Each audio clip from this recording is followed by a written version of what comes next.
So welcome back to this 5 high round strategy guide for solo mode, and we're just moving into round 17 here. We've got a load of claymores saved along the top of the catwalk for the Pentagon Thief later, and I'm just hitting the last DEFCON switch here and going to the Pack-a-Punch room. Preparing the windows here as well so I don't get raped from behind by the zombies when I'm trying to get out of the Pack-a-Punch room a little bit later. And basically I'll be waiting here for the countdown clock to finish, and we'll be trying to blast our way out of here. Now obviously as the rounds go on it gets harder and harder to shoot your way out of this room, so you want to make sure you've got some really good weapons if you're going to try this tactic. And luckily we do, at least for round 17. So as you can see, the ray gun pretty much clears them out without any problems whatsoever.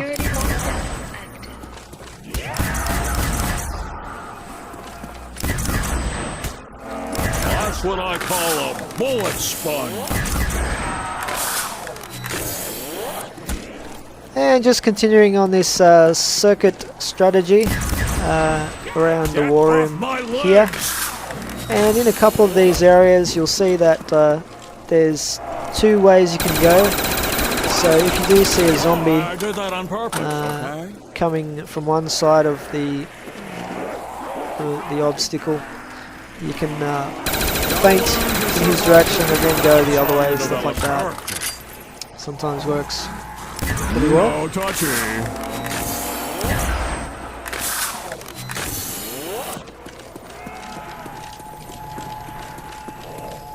So I get a max ammo here, which is a bonus.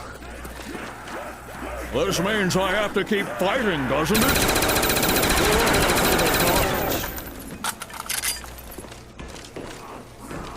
And I'm just setting up the Pack-a-Punch machine once again, ready for round 18.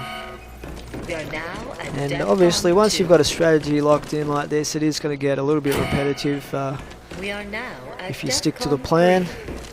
And this is all you really need to do to get to a high round, but you will need to be able to have rudimentary zombie dodging skills, and you will need to get some decent weaponry as well along the way.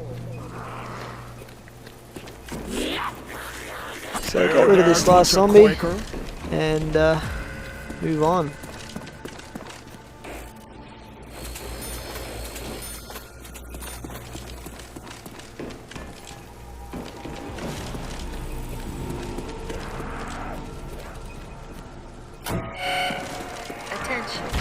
We are now at DEFCON 5. Security lockdown lifted.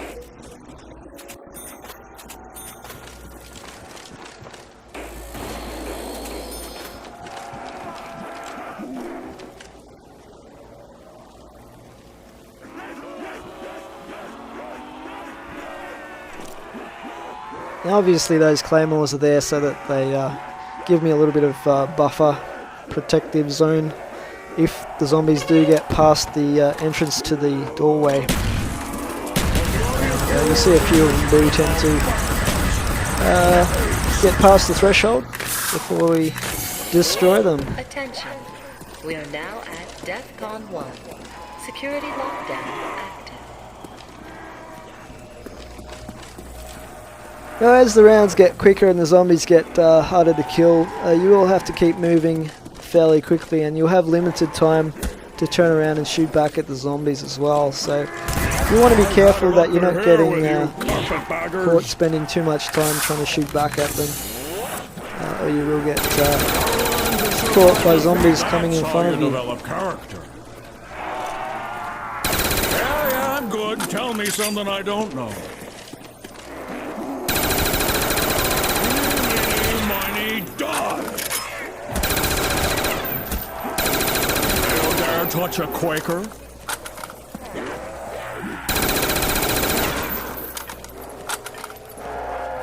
Gotta learn to survive defeat. That's how you develop character.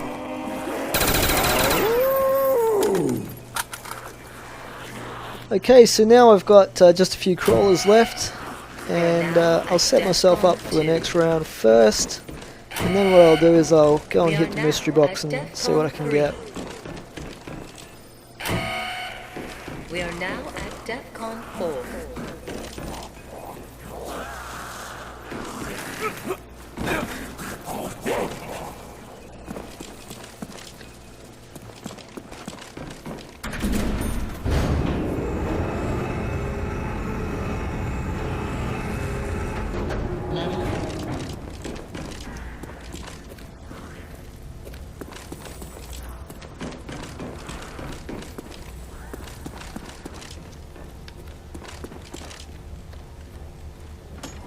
Okay, so let's have a shot here.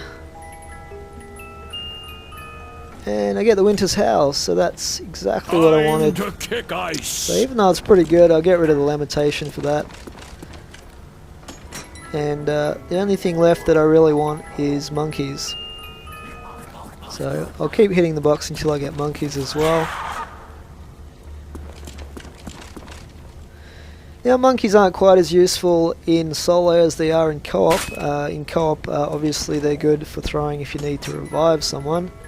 But in solo, they're really good to have, simply because if you see a good power-up, like a max ammo, then you can throw a monkey if you need to get it, if it's in the middle of a group of zombies. And it's also good if you get a fire sale and you want to have a crack at the box safely. That's if you need to use the mystery box. Plus, they're kind of fun to use. So we'll keep hitting the box until we get them, and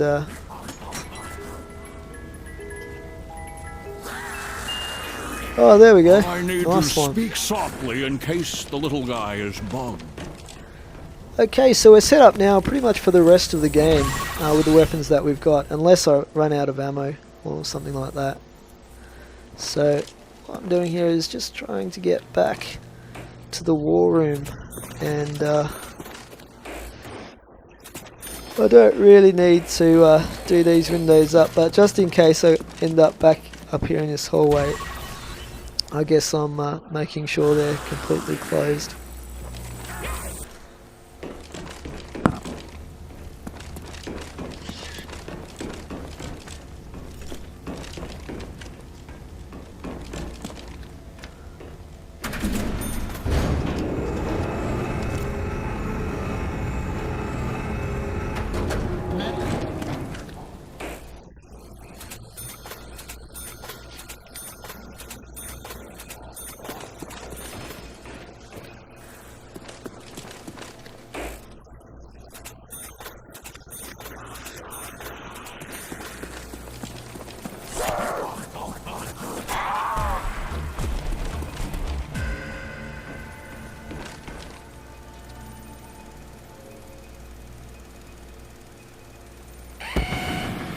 Warning.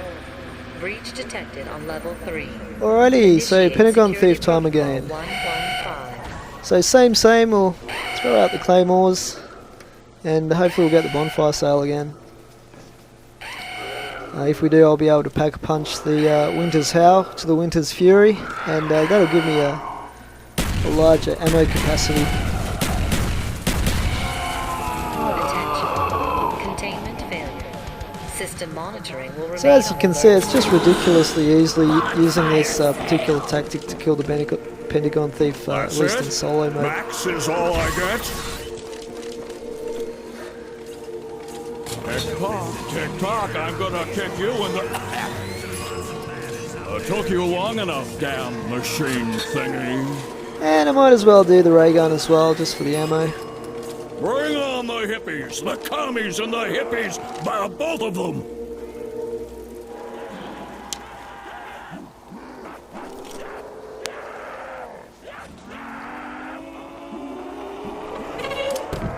Now with the Winter's Fury, you only need a couple of shots, and then you can easily blast the zombies that are waiting outside.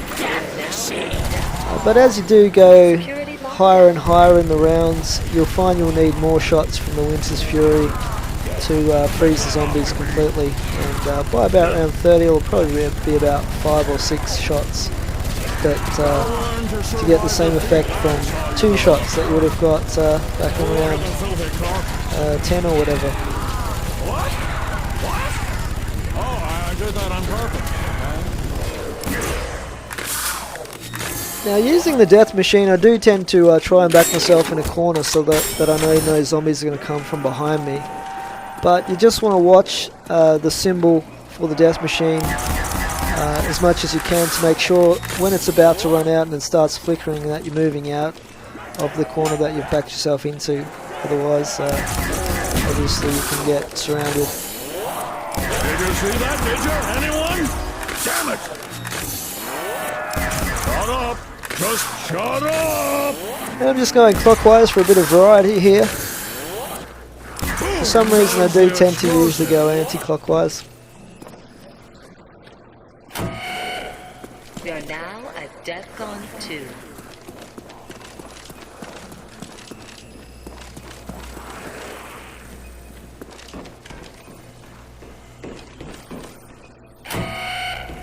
We are now at DEFCON 3. We are now at DEFCON 4.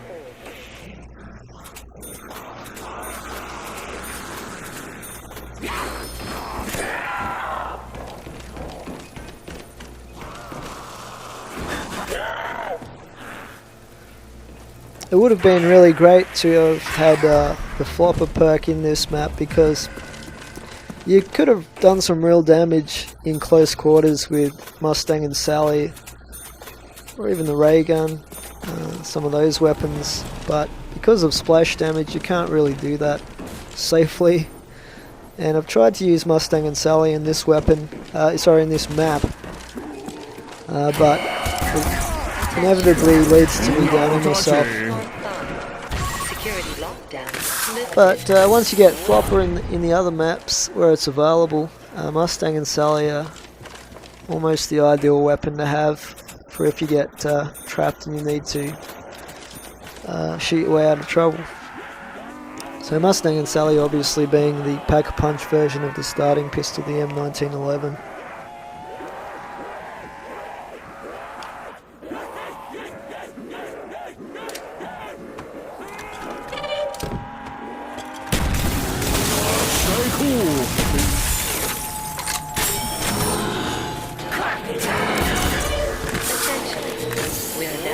I get it. You love hammers. Shut up already.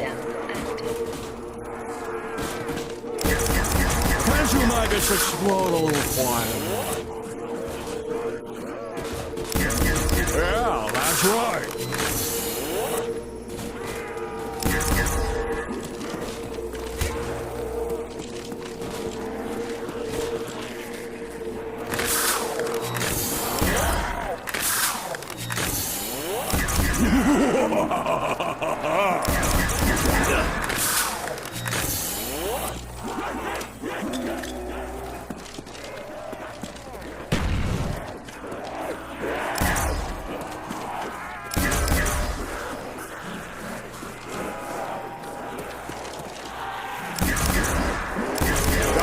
To survive defeat, that's how you develop character.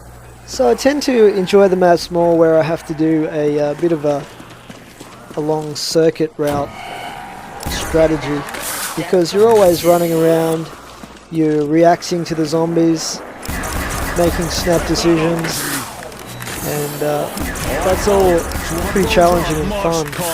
Whereas the maps where you're almost forced to do a mini circle strategy to get to high rounds are sometimes really good maps, but it just gets a little bit tedious when you're running in a circle in a very small area like an Ascension. Like politics, what goes up must come down.